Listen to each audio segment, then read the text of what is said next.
अस्सलाम वालेकुम dear students.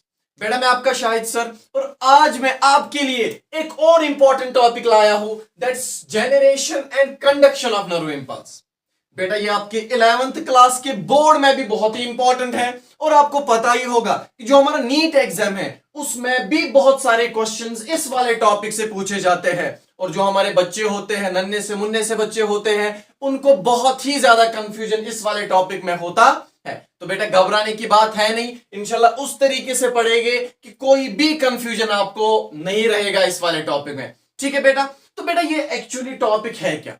देखिए बेटा, आपको पता ही होगा कि जो हमारा नर्वस सिस्टम होता है, ठीक है बेटा, ये नर्वस सिस्टम बना किस चीज का होता है? इसमें एक स्ट्रक्चरल एंड फंक्शनल यूनिट होता है। Very good, that's known as neuron. ठीक है ना बेटा, ये न्यूरॉन करता क्या है? ये न्यूरॉन इंफॉर्मेशन को एक जगह से दूसरी जगह ले जाने का काम करता है। ठीक है ना बेटा, अब ये इंफॉर्मेशन एक जगह से दूसरी जगह ले जाना, इसी को तो हम नर्व इंपल्स कहते हैं ना। अब सवाल पढ़ना क्या है? Generation and conduction of nerve impulse. बेटा बहुत ही इजी है। अब ये इंफॉर्मेशन एक जगह से दूसरी जगह इस न्यूरॉन के थ्रू कैसे ट्रांसमिट होती है, कैसे ट्रैवल करती है, वही हमारा टॉपिक है।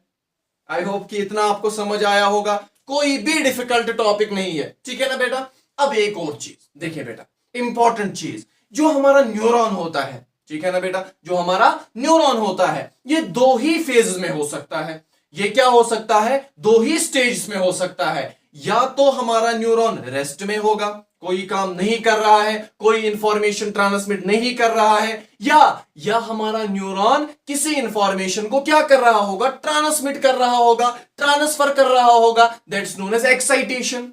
या तो हमारा न्यूरॉन रेस्ट में होगा या हमारा न्यूरॉन एक्साइटेशन में होगा। Very good. देखिए बेटा, लेकिन जो हम ये टॉपिक पढ़ते हैं ये हम अंडर 3 फेजेस पढ़ते हैं। सर आपने तो अभी 2 ही बताया। बेटा आगे समझ आ जाएगा आप लोगों को कि क्यों मैं इसको 3 फेज में पढ़ा रहा हूं। ठीक है, तो सबसे पहला वाला फेज जो होता है that's your resting phase. Clear बेटा? दूसरा वाला excitation, also known as depolarisation phase. बेटा डरना नहीं है टर्म से, जब हम पढ़ेंगे सारा कुछ आपको अंडरस्टैंड हो जाएगा। ठीक है, and the last stage is repolarisation phase.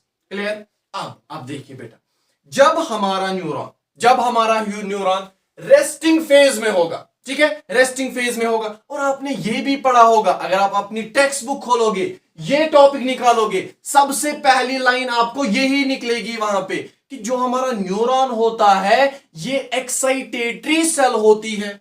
Sir ये कुछ समझ में नहीं आ रहा है, व्हाट डज इट मीन कि एक्साइटेटरी सेल का मतलब है क्या? बेटा कुछ मतलब नहीं है। देखिए बेटा, जब हमारा न्यूरॉन होता है, जब भी इसको क्या मिलता है? स्टिमुलस मिलता है। इस स्टिमुलस के बदले इसमें क्या हो जाता है? इसमें चार्ज जनरेट हो जाता है, चार्ज डिफरेंस क्रिएट हो जाता है। दैट्स व्हाई जब इसमें चार्ज डिफरेंस क्रिएट हो जाता है, ये इस चार्ज डिफरेंस की वजह से क्या कर पाता है? इस इंफॉर्मेशन को आगे भेज पाता है। इसीलिए जब ये इस इंफॉर्मेशन को आगे भेजता है, यही तो हो गया हमारा नर्व इंपल्स हो गया। और जो ही स्टिमुलस के बदले इसमें क्या हुआ? चार्ज जनरेट हुआ। जब किसी भी चीज में चार्ज जनरेट हो जाता है, पोटेंशियल डिफरेंस जनरेट हो जाता है, उसको हम कहते हैं एक्साइटेटरी सेल। उस सेल को हम क्या कहेंगे? Excitatory cell. इसीलिए इस न्यूरॉन को हम एक्साइटेटरी सेल कहते हैं, क्योंकि जब भी एक स्टिमुलस मिलता है इसमें चार्ज डिफरेंस क्रिएट हो जाता है अक्रॉस द सेल मेम्ब्रेन। ये पॉइंट भी आपको समझ आ गया? ठीक है, अब देखिए, अब जो पहला वाला फेज होता है रेस्टिंग फेज, देखिए इसमें आपको एक और पॉइंट याद रखना है। ठीक है, आपने सुना होगा resting membrane potential, resting membrane potential, resting membrane potential, resting membrane potential. ये रेस्टिंग मेम्ब्रेन पोटेंशियल है क्या? देखिए बेटा, रेस्टिंग मेम्ब्रेन पोटेंशियल कुछ भी नहीं है, ये बस है, फॉर एग्जांपल ये आपका न्यूरॉन है, ठीक है, न्यूरॉन के बाहर, ठीक है, न्यूरॉन के बाहर और न्यूरॉन के अंदर जो चार्ज डिफरेंस होगा, charge difference across the membrane of a neuron during resting phase, जब एक न्यूरॉन रेस्टिंग स्टेज में है, रेस्टिंग प्रॉपर्टी उसमें है, रेस्टिंग फेज में है, रेस्टिंग स्टेज में है, उस टाइम पे जो charge difference across this membrane होगा, that is known as resting membrane potential. That potential is known as resting membrane potential. Sir ये होता कितना है? इंपॉर्टेंट पॉइंट, ये होता है आपका -70 मिलीवोल्ट। कितना होता है? -70 मिलीवोल्ट। सर इतना तो हमें समझ आ गया कि रेस्टिंग मेम्ब्रेन पोटेंशियल -70 मिलीवोल्ट होता है। अब सवाल है कि ये -70 मिलीवोल्ट होता कैसे है, ये जनरेट कैसे होता है जिस वजह से ये -70 मिलीवोल्ट आता है, यही हमें अब देखना है। ठीक है, देखिए बेटा, बिफोर कि हम ये रेस्टिंग फेज डिस्कस करें, आपको कुछ पॉइंट्स याद रखने हैं। सर वो पॉइंट्स है क्या? देखिए वो पॉइंट्स क्या है। देखिए बेटा, जो हमारा न्यूरॉन होता है, क्या होता है? न्यूरॉन होता है, और न्यूरॉन के बाहर जो मेम्ब्रेन होती है, सेल मेम्ब्रेन होती है, आपको ये याद रखना है, जो हमारा एक्सोलेमा होता है, सेल मेम्ब्रेन जो एक्सॉन को कवर करती है, ये जो एक्सोलेमा होता है ये परमिएबल होती है।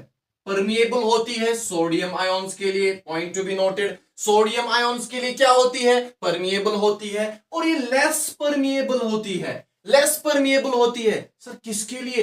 पोटेशियम आयंस के लिए। बेटा पोटेशियम आयंस के लिए क्या होती है? लेस परमिएबल होती है। और इसके साथ साथ तीसरा पॉइंट जो आपको याद रखना है, जो प्रोटीन्स हमारे इस न्यूरोलेमा के अंदर, सॉरी यहां हम कह सकते हैं न्यूरोप्लाज्म, न्यूरोप्लाज्म के अंदर, cytoplasm of neuron is known as neuroplasm, जो प्रोटीन्स यहां पर होते हैं, प्रोटीन्स। एंड बेटा ये बात भी आप याद रखोगे, जो प्रोटीन्स हमारे न्यूरोप्लाज्म के अंदर होते हैं वो यूजुअली नेगेटिवली चार्ज्ड होते हैं, और इन प्रोटीन्स के लिए ये हमारा जो मेम्ब्रेन होती है, न्यूरोलेमा होती है, ये इम्परमिएबल होती है, इम्परमिएबल। ये 3 पॉइंट्स आपको याद रखने हैं, सोडियम के लिए परमिएबल, पोटेशियम के लिए लेस परमिएबल, एंड प्रोटीन्स के लिए इम्परमिएबल। सर इससे होगा क्या? अब मैं बताता हूं इससे क्या होगा। अब हम देखेंगे रेस्टिंग फेज में होगा क्या। रेस्टिंग फेज में करना क्या है? -70 मिलीवोल्ट जो हमारा क्या है? रेस्टिंग मेम्ब्रेन पोटेंशियल है, वो हमें क्रिएट करना है, हमारा रेस्टिंग फेज आ जाएगा। हम वही देख रहे हैं कि ये -70 मिलीवोल्ट आता कैसे है। देखिए बेटा, दो ही प्रोसेसेस यहां पे होते हैं, दो ही चीजें यहां पे होती है। सर क्या क्या होता है? देखिए बेटा, जो हमारा ये एक्सोलेमा होता है, क्या होता है? एक्सोलेमा। यहां पर क्या होता है?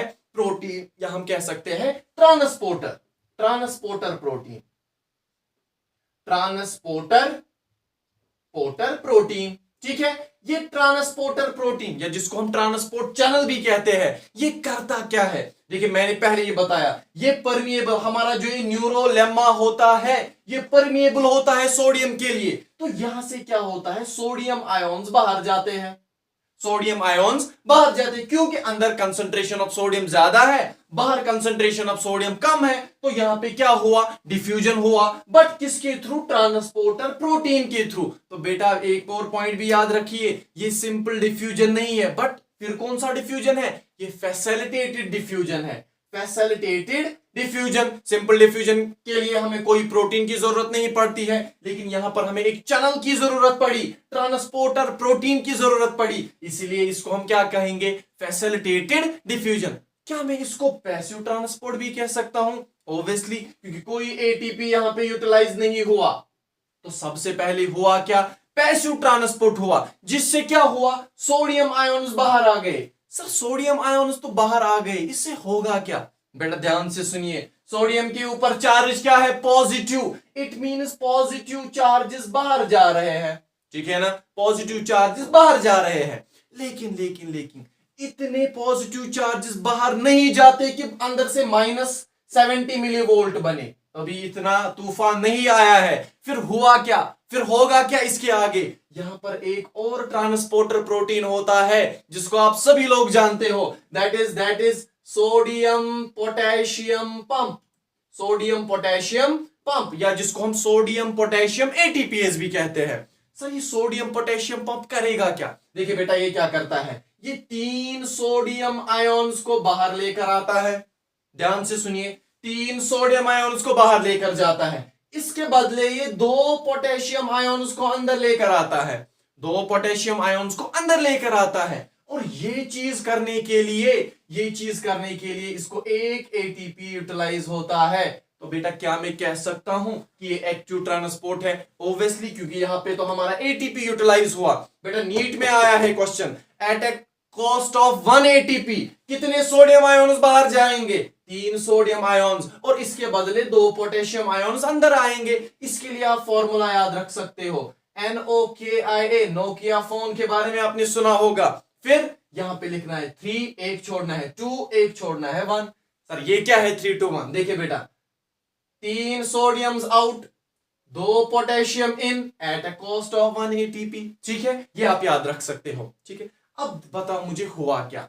3 सोडियम बाहर जा रहा है, ज्यादा पॉजिटिव चार्ज बाहर जा रहे हैं, एज कंपेयर टू दैट कम पॉजिटिव चार्जेस अंदर आ रहे हैं, और ये बहुत ही ज्यादा ट्रांसपोर्ट होगा। और जब ये बहुत ज्यादा ट्रांसपोर्ट होता है, यहां से पैसिव ट्रांसपोर्ट भी हो रहा है, अल्टीमेटली अंदर क्या है, नेगेटिव प्रोटीन वहीं पे है। अब मुझे बता बेटा, बाहर से क्या चार्ज आएगा और अंदर से क्या चार्ज आएगा? वेरी गुड, बाहर से पॉजिटिव चार्ज जनरेट होगा, अंदर से नेगेटिव चार्ज जनरेट होगा। और कितना नेगेटिव चार्ज? ये बन जाता है -70 मिलीवोल्ट, जिसको हम क्या कहते हैं? Resting membrane potential. यही चीजें हमारी रेस्टिंग फेज में होती है। ठीक है बेटा, अब इसके बाद क्या होगा? दूसरा फेज आएगा। ठीक है, हाँ तो बेटा अब जो हमारा दूसरा फेज होता है, दैट इज एक्साइटेशन फेज। ठीक है बेटा, एक्साइटेशन फेज मतलब अब इसी फेज में हमारी सेल के अंदर एक्साइटेशन हो जाएगी, पोटेंशियल डिफरेंस क्रिएट हो जाएगा, जिससे क्या होगा? इंफॉर्मेशन एक जगह से दूसरी जगह तक पहुंचेगी। अब देखिए बेटा, इसमें होता क्या है? दूसरा वाला फेज एक्साइटेशन फेज, इसको हम एक और नाम भी कहते हैं, that's your depolarisation. Depolarisation. Sir depolarisation क्यों कहते हैं? अभी आपको समझ में आएगा। बेटा पहले फेज में हुआ क्या था? -70 मिलीवोल्ट आपका चार्ज था, -70 millivolt, that's resting membrane potential. अब देखिए इस फेज में होता क्या है।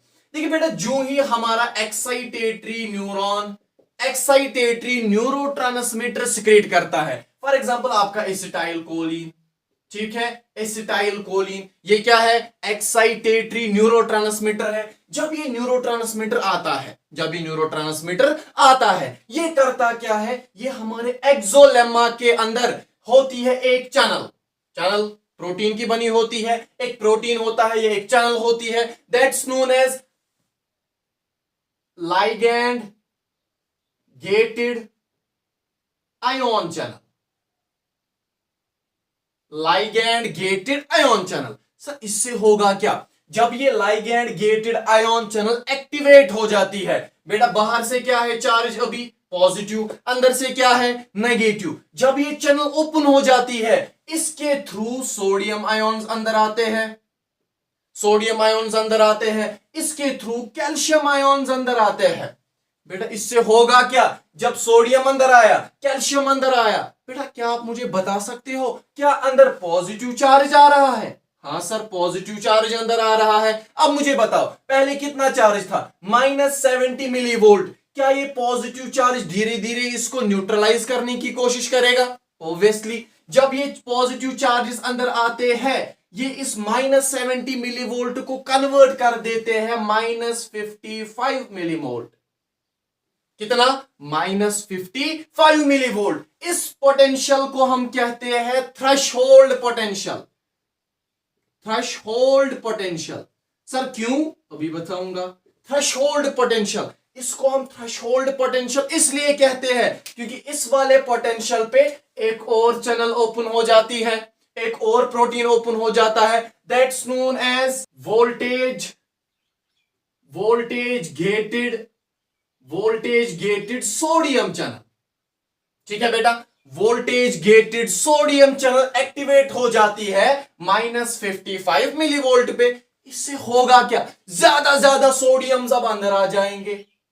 जब ज्यादा सोडियम्स अंदर आ गए, सर अंदर होगा क्या? अभी -55 मिलीवोल्ट है, ये चार्ज कन्वर्ट हो जाता है +30 मिलीवोल्ट में, क्योंकि ज्यादा पॉजिटिव चार्जेस अंदर आ गए। जब ये +30 मिलीवोल्ट पहुंचता है, ये आगे बढ़ता है, ये चार्ज आगे बढ़ता है और अल्टीमेटली ये पहुंचता कहां पर है? जो आपका एक्सॉन टर्मिनल होता है, एक्सॉन टर्मिनल।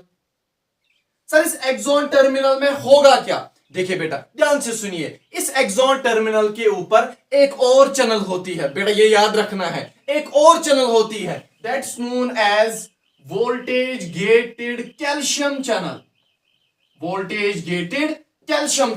ये वोल्टेज गेटेड कैल्शियम चैनल से होगा क्या? वेरी गुड, नाम से ही पता चलता है कैल्शियम आयोन्स अंदर आएंगे। सर ये कैल्शियम आयोन्स करेंगे क्या? बेटा इधर देखिए, इधर देखिए, हमें करना क्या है, सिग्नल एक जगह से दूसरी जगह ट्रांसफर करनी है। पहले न्यूरोट्रांसमीटर निकला, इस न्यूरोट्रांसमीटर ने क्या किया, ये केमिकल एनर्जी थी, इसने अंदर इलेक्ट्रिकल एनर्जी जनरेट की। अब ये इलेक्ट्रिकल एनर्जी क्या करेगी, फिर से केमिकल एनर्जी में कन्वर्ट हो जाएगी। यानी यहां से भी अब न्यूरोट्रांसमीटर निकलने वाला है, वो न्यूरोट्रांसमीटर किसी और न्यूरॉन को आगे जाके क्या करेगा, एक्साइट करेगा। ऐसे ही ये इंफॉर्मेशन वो किसी और को, फिर किसी और को, फिर किसी और को, ऐसे ही तो नर्व इंपल्स कंडक्ट होती है ना, ऐसे ही है। तो ऐसे ही तो इंफॉर्मेशन क्या करती है, ट्रैवल करती है। अब देखो कैल्शियम आयन आ गया, ठीक है, अंदर यहां पर हमारे वेसिकल्स होते हैं। बेटा इन वेसिकल्स के अंदर क्या होता है, आपका न्यूरोट्रांसमीटर होता है। अब देखिए इस वेसिकल के ऊपर, ठीक है, इस वेसिकल के ऊपर जो और आपका ये एक्सॉन टर्मिनल होता है, यहां पर प्रोटीन्स होते हैं। Those proteins are known as senior proteins. क्या कहते हैं, सीनियर प्रोटीन्स। ठीक है, ये सीनियर प्रोटीन्स करेंगे क्या, इनके बीच में कैल्शियम आ जाता है। ठीक है, ये कैल्शियम आ जाता है और ये कैल्शियम इन दोनों को आपस में नजदीक लाता है। जब ये वेसिकल नजदीक आएगा, अल्टीमेटली ये वेसिकल क्या करता है, इस न्यूरॉन, ये जो एक्सॉन टर्मिनल है, ये मेम्ब्रेन है, इसके नजदीक आ जाता है और ये स्टार्ट करता है एक्सोसाइटोसिस। और जब ये एक्सोसाइटोसिस करेगा, यहां से न्यूरोट्रांसमीटर बाहर आ जाएगा। जब ये न्यूरोट्रांसमीटर बाहर आ गया, आगे एक और न्यूरॉन का डेंड्राइट होगा जो इस न्यूरोट्रांसमीटर को रिसीव करेगा और फिर से ये एक्शन पोटेंशियल उस न्यूरॉन में जनरेट हो जाएगा। तो हुआ क्या, transmission of signal, transmission of information from one neuron to another neuron. और यही वाला, ये सब कुछ, यही वाले चीजें इस वाले स्टेज में होती है, that's known as excitation phase. अच्छा, इसको डीपोलराइजेशन क्यों कहते हैं? बेटा चार्ज क्या था पहले, -70 मिलीवोल्ट, अब चार्ज कितना पहुंचा, +30 मिलीवोल्ट। क्या बेटा यहां पे चार्ज रिवर्स हो गया?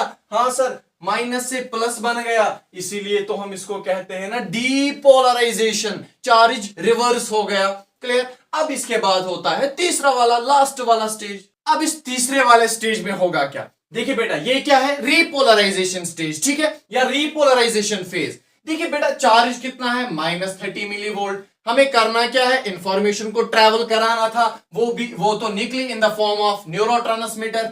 ठीक है, ये न्यूरोट्रांसमीटर निकला, साइनेप्स में निकला, अब साइनेप्स के थ्रू अब एक और न्यूरॉन आगे होगा और उसको इंफॉर्मेशन मिलेगी, अब वो एक्साइट होगा। ठीक है, अब हमें करना क्या है, अब हमें इस न्यूरॉन को वापस रेस्टिंग स्टेज में लेकर आना है, that is -70 millivolt. Very good. अब देखिए बेटा होता क्या है, ये जो सारा प्रोसेस है ना, ये बहुत ही क्विक होता है, बहुत ज्यादा क्विक होता है। देखिए जब ये +30 मिलीवोल्ट यहां पे क्या आता है, चार्ज आता है, +30 मिलीवोल्ट। इस +30 मिलीवोल्ट पे क्या हुआ था, ये कैल्शियम चैनल्स यहां पर ओपन हो गई थी, लेकिन इसके साथ साथ एक और चैनल भी यहां पे ओपन हो जाती है, that's known as voltage gated potassium channel. Voltage gated potassium channel. बेटा जब ये voltage gated potassium channel open हो गई, सर इससे होगा क्या, पोटेशियम आयॉन्स बाहर जाएंगे और बहुत ही ज्यादा पोटेशियम आयॉन्स यहां से बाहर जाते हैं। जब पोटेशियम आयॉन्स बाहर जाएंगे, अल्टीमेटली पॉजिटिव चार्ज बाहर जा रहा है। जब पॉजिटिव चार्ज बाहर जाएगा, हमारे सेल का जो चार्ज है वो क्या पहुंचेगा, वो वापस -70 मिलीवोल्ट पर आ जाएगा। और ये क्या हो गया, ये तो वापस रिपोलराइजेशन हो गया। जो हमारा रेस्टिंग मेम्ब्रेन पोटेंशियल था, वही पोटेंशियल हमने फिर से अटेन किया, इसीलिए हम इसको क्या कहते हैं, रिपोलराइजेशन कहते हैं। बेटा 2 पॉइंट आपको बहुत ही इंपॉर्टेंट याद रखने हैं, क्योंकि नीट में आ सकता है। क्या है, देखिए बेटा सोडियम का जब इनफ्लक्स हुआ, सोडियम का जब इनफ्लक्स हुआ, तब हमारा डीपोलराइजेशन होता है, इससे पहले वाले स्टेज में हमने देखा। और जब पोटेशियम का इफ्लक्स होता है, बाहर निकलता है, तब हमारा रिपोलराइजेशन होता है। ये 2 पॉइंट्स आपको याद रखने हैं, ये नीट में आ सकते हैं, आपकी टेक्स्ट बुक के पॉइंट है। ठीक है बेटा, मुझे उम्मीद है आपको ये अच्छे से समझ आया होगा। Thank you so much.